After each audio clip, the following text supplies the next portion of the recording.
Have you ever wanted to turn an anemic hentai enthusiast into a firework? How about slamming a room full of dudes into spikes? Then Bulletstorm is your game. But before we get into the actual game, you need to understand the deep and intricate lore of Bulletstorm.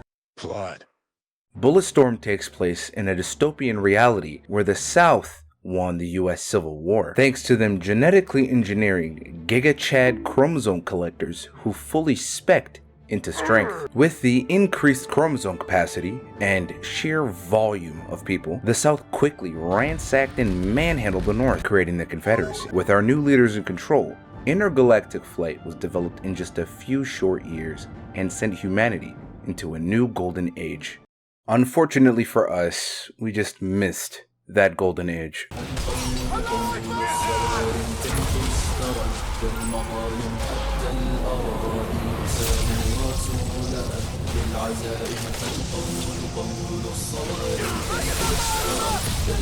Rise and shine, birthday bear!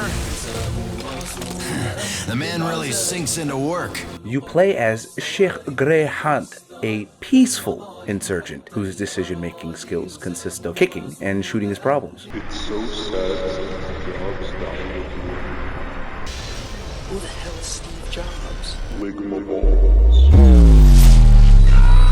It's up to him and his brothers to punish a general who thought it was a good idea to eat lunch during the holy month of Ramadan. To achieve his goal, Grey takes a page out of Sun Tzu's Art of War and uses big brain tactics such as tool-assisted jihad and high-velocity lead poisoning. These tactics work perfectly, and we carefully crash land on the planet below. The descent ends up turning one of our diversity hires into a disability hire. Stranded and surrounded by hostile anime enthusiasts, we get into a very heated debate about the logistics of femboys. Those goddamn weebs had very strong opinions. Two of our men are immediately sent to Jihad. May their versions be plentiful and tight. Stuck on the planet, Grey and his last surviving crewmate, a fucking Huawei laptop, make their way to a distress signal where they meet the only woman on the planet. Grey starts simping hard, and we end up having to work with this fucking idiot for the rest of the game. Seriously, I hate this character. She's a fucking lobotomite who smells like hot dog water. She got this stupid fucking face and looks like she showers in essential oils and heals her fucking bullet wounds with crystals. No. Anyway, with this Luddite and this laptop, we trek all across the planet, committing a holy war on our enemy. We blow up literally everything. Giant wheels, Godzilla, and most importantly, infrastructure. We start handing out forever naps to anyone in our wake, eventually reaching the man who got a little too intimate with a sandwich. We find out that he is our only way off the planet, and with our ship being in perfect condition, Grey decides to save on a little bit of gas money and carpool with the general. Surprisingly, he's really cool about that, and he even joins our jihad, but takes it just a little bit too far. First, he tosses Trishka off a fucking skyscraper for having an exposed ankle. Then he made a call and got a sponsor from Raid Shadow Legends. In any and all timelines, they are the constant, and he uses the money to buy a fucking hydrogen bomb. Grey likes the idea and begins making his way to the general shuttle. Almost at our destination though, the general says he's a little bit peckish and takes a bite out of a Cliff Bar. Grey sees this and thinks, yo, what the fuck? Naturally, this turbo tilts Grey and he vows to kill him. Seeing his life is in danger once again, the general tries to ditch them, and some other shit happens. Honestly, it's fucking boring at that point. There's a fat cliffhanger at the end, so, whatever.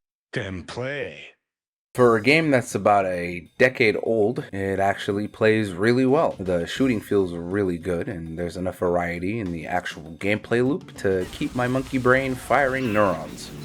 There are a total of 8 weapons, each one with an alternative fire mode, which unlocks after some story progression that needs to be bought with points that you earn by brutally maiming and killing people. There are a lot of ways to kill your fellow man in this game. Some of my favorites include kicking a guy into some exposed wires and checking for cancer cells, teaching someone about the intricacies of gravity, or turning someone into a eunuch. That means I took his balls. I can shoot someone's balls off in this game. I took his ball! If I were a real reviewer, I would go through my gripes with the game, but I don't think it's worth the effort. It's a fun and short game that can keep you entertained for a bit, and when you're done with the campaign, you can go through it again as Duke Nukem. The voice lines are actually different, and his reaction to some scenes are really fucking entertaining. Blow up that porn machine. Computer. Whatever. Who are you?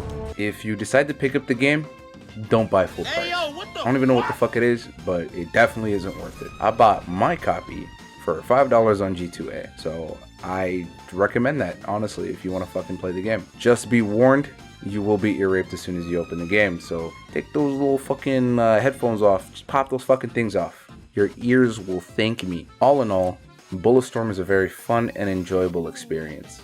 Although it has some issues in a lot of aspects, I think it was a very underrated game, and it deserves a sequel. That's why I'm giving it 30 days of fasting out of 5 daily prayers. Go play it. You won't regret it.